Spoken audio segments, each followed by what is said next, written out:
First of all, let me briefly introduce myself. I am Paolo. I'm a staff node core member and the ex-team engineer at Nearform. You can find me on Twitter and GitHub at those handles. And the little tiny blue dot on the right-hand side is where I come from within Italy. For the record, the rest of Italy does not acknowledge the existence of my region. They're going to regret it somehow, but that's fine. Anyway. Let's get started. You all know about IPFS. What is it about? It's a protocol, a set of protocols actually, designed to preserve and grow humanity's knowledge and making the web upgradable, resilient, and more open. On top of that, Web3.storage was built and is a service that makes storing files on IPFS very simple, even for non-technical people. It makes basically a web UI, you store it and you retrieve it when you want. That's fine, pretty easy. Now, since we were contacting, something was going wrong, right? Of course.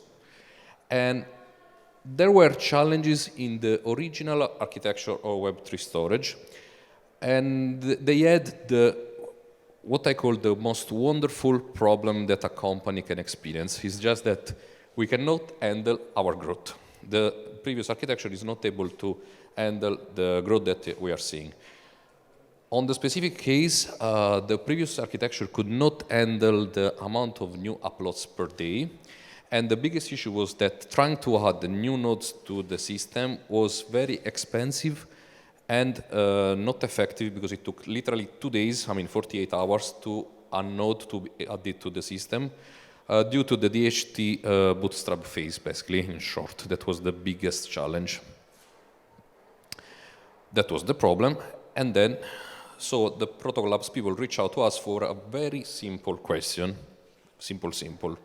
How we can use cloud services to make the service horizontally scalable with no limits? That's a pretty, little requirement, not hard at all, just the bare minimum requirement, right? Unfortunately, yes, that was what they asked us.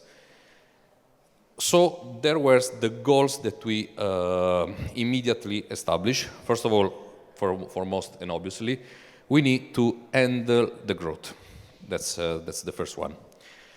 So the second one was to be cloud-based, because of course, if you want to scale with no limits, the cloud is your only option, because otherwise it's hard to add dynamically new nodes when there is burst or whatever. So that's the only way to scale pretty fast.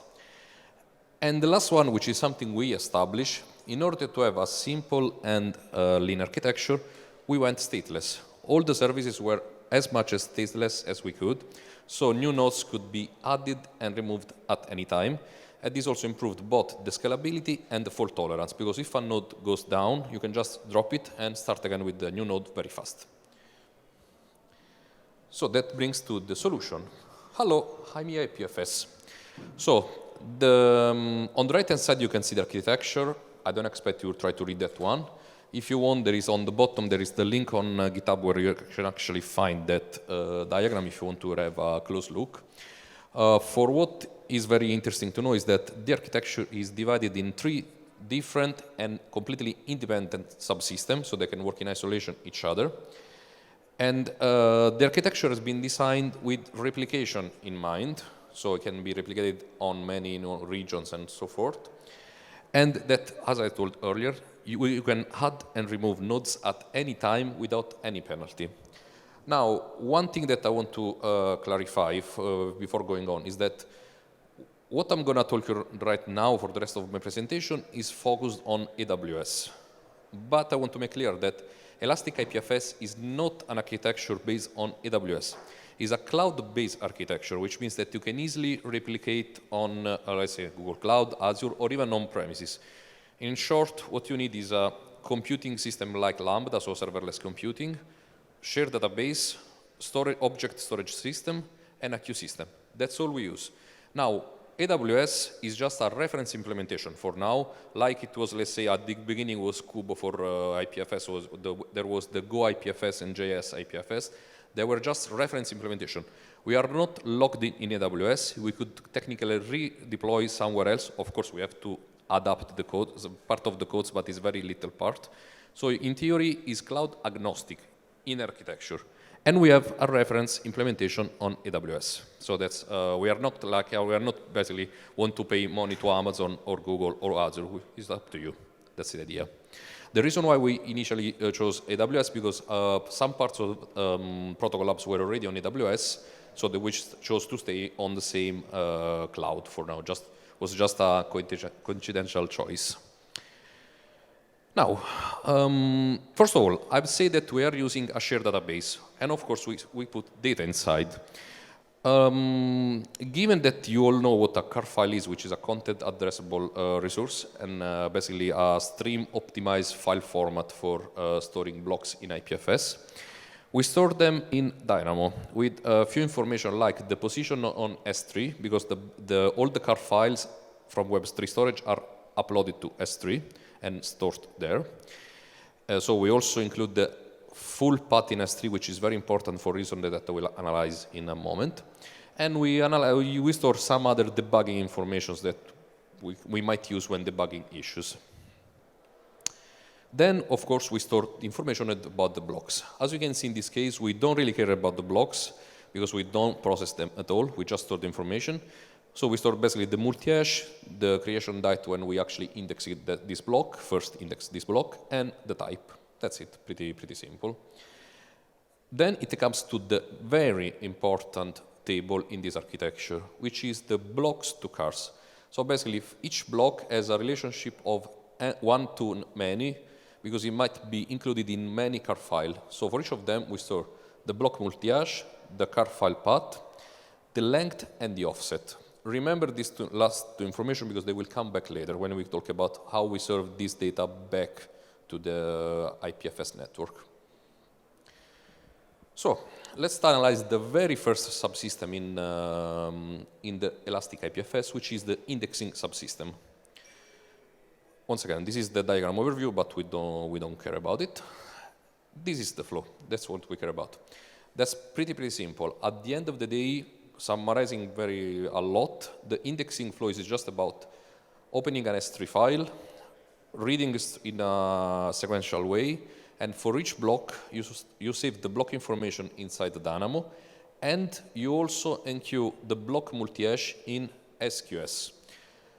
The SQS topic will be used later by the publishing subsystem, which I will analyze in a bit. So there's basically triggers for for the publishing subsystem Lambda. Excuse me. The indexing flow is triggered by a file in S3, which is forwarded to a SQS topic, which eventually triggers the indexing Lambda execution.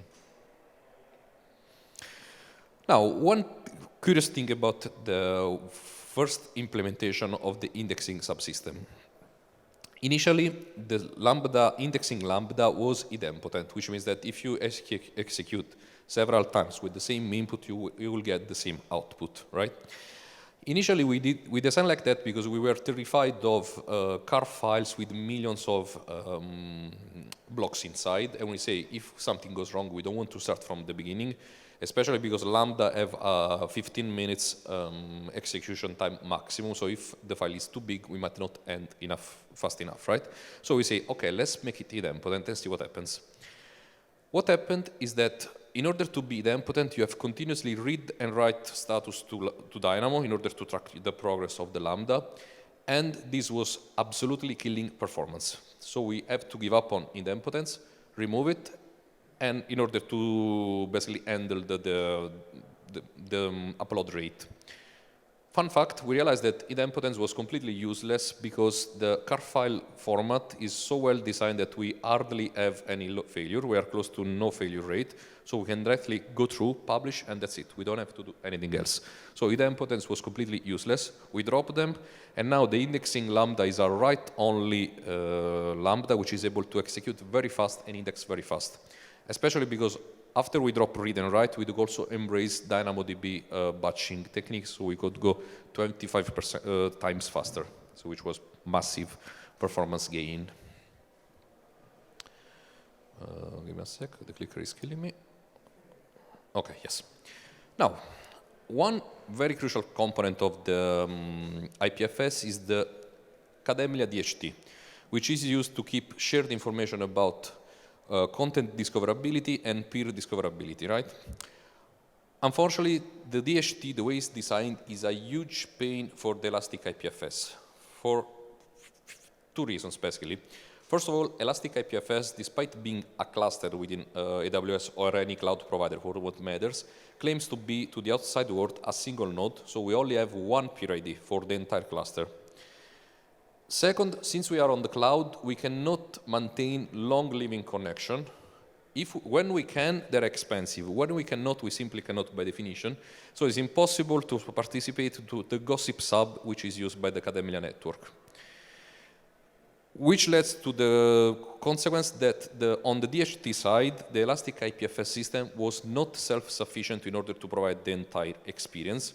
And then we have to rely on other technologies created by Protocol Labs people, like the network indexer, which I will call indexer node in the future, and the Hydra Nodes created by Protocol Labs for other purposes. So let's talk about Hydra Nodes. Actually, these Hydra Nodes, when I realized how they work, they were a very nice piece of architecture because they were basically exploit the characteristic of the DHT. And they are basically nodes that are only put there in order to make sure that whenever you make a research on the Cademelia network, very quickly you run in one of the Hydra node. That's why the name, right? So it's a single entity with several heads, basically that's the idea, right? So when you start searching, you hit one of the Hydra nodes. All the Hydra nodes share the same database, basically it's a shared storage, so they can cache all the searches made on the DHT. And eventually, they can also access third-party systems like the indexer node to fetch information for content that they have not experienced so far without relying on the DHT itself.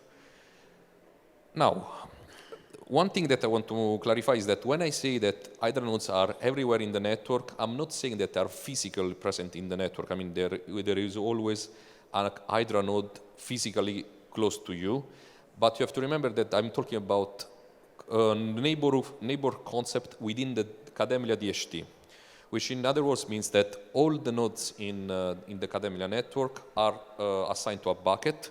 All the nodes in that bucket are considered to be neighbors. So Hydra nodes are created in order to be present in each possible bucket of the Cademelia network. And that's how the magic happens, and that I was astonished when I understood how it worked. It was amazing, simply amazing. And then we have the last piece which is missing for eIPFS in order to work properly, which are the indexer node, or the network index, because I think it got actually renamed, but I will name it in the old way. Basically, it's a system that is capable to deterministically map immediately a CID to content providers. You can do that via lib peer-to-peer or via a plain old HTTP API. Now, guess what we are using? For what I spoke earlier, we were forced to use the HTTP one. Because, as I already said earlier, eIPFS is on the cloud, so lib peer-to-peer gossip sub is not available. Gossip sub is also very verbose, and so even if you have a cloud system which provides you the long-living connection you need, you will pay a lot of egress and egress data transfer, which is not a good idea. And fun fact, we also incurred in one very subtle optimization automatically done by lib peer-to-peer, which is the following. As I told you, the Elastic IPFS is a cluster, so can have multiple outgoing connections from different sources. All of them, they expose the same peer ID. If it happens that multiple sources connect to the same destination host, by optimization of the lib P2P, the destination host will assume that one of the connection is wrong because probably basically it's used to reconnect the source from another, let's say, Wi-Fi network or whatever, and will drop one of the connection. So this makes the communication impossible when it comes from different sources. That's why we could not use them, and we chose for the HTTP API. Now, another interesting part about the indexer node is that it reverses the control of downloading the data.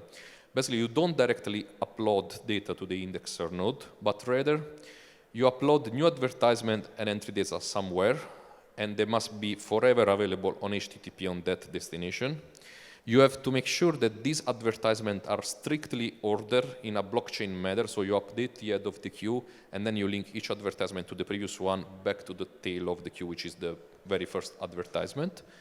And then when you're done and you're actually pretty confident that the indexer node can download the new data, you make a simple HTTP put request to that /ingest/announce endpoint, and then that's it. At some point, the indexer node, according to his own schedule, will download the new data, which, remember, is served to plain HTTP. In our case, we leverage this because we don't have a specific HTTP server to serve this advertisement to the indexer node, but we basically use a public S3 bucket, and we let Amazon make the job of HTTP hosting for free. So we don't even have to manage that part, so we could basically remove one component. One thing I forgot to mention, which will come back later. Remember that, in my opinion, the key to the success of the eIPFS project was love, and I will explain you later what I mean. There is a reason for that. Remember what I said. So, as I said, when the indexer node is ready to download the new data, it will basically connect to this HTTP server, start downloading the head of the queue, then iteratively fetch the entries and the previous advertisement, up to the point that either it reaches an advertisement that you already processed, or the tail of the queue, which is once again, the end of the queue. And that brings us to sample file, which I'm not sure if you can actually, yeah, you can actually kind of read them. So this is the sample head of the queue. If you look at line 3, is a link to the current advertisement. Bear with me, is what is written there. I will share the slides online so you can double check, but that's what it says. Then in the advertisement file instead, you can see on the line 2, there is the address, multi-address of the content provider. And on line 7, there is the link to the entries file. Remember that when I say link, I literally mean one path of an HTTP server. So if you reach / beep, whatever is written there, you download a JSON file, basically. And at the end of the day, there is the sample entries file. It's just a link of all the multi-blocks, the multi-hash, which are served by this content provider. That's it. That's how indexer node works. So to close the gap, we index new files, we publish them to the indexer node. The indexer node will make them available via Hydra Nodes, and whoever is connected to the IPFS network and searches for this file will run into an Hydra node, which will do the content delegation routing and say, look, I know who has this file, reach out to the eIPFS cluster. So, to summarize, that's what I just said. That's the publishing subsystem. Once again, this is the graph. And the idea is that block received to SQS are sent to the indexer node. That's the gist of it, right? And there should be a lambda in the middle. But actually, when we design this system, we run into another problem, which is the concurrency problem and the data amount problem. Because IPFS and Web3 storage go on a steady upload rate per day around the order of millions. Now, if we make a rough estimate of having 1,000 blocks per car file, that leads us to billion of blocks uploaded per day, which is horrible and not really sustainable if you go one by one. Moreover, since you have to provide this file in a strictly ordered fashion, if we go one by one, we cannot really make 1 billion uploads in a sequence without any concurrency. This will kill us. Finally, if we introduce concurrency without carefully thinking what are the implications, we might lose an entire branch of updates if two concurrent lambdas are updating the head at the same time, because there's a race condition on the head, and we cannot do that. Now, what was the solution for that? Well, as we do at Nearform, which was not to panic. We sat down, we say, okay, there must be a solution, right? There was a solution. The solution was the usual divide et impera approach. In other words, we try to reduce the size of the problem. What was the solution? Very easily. We chose to use two lambdas in a multi-stage process.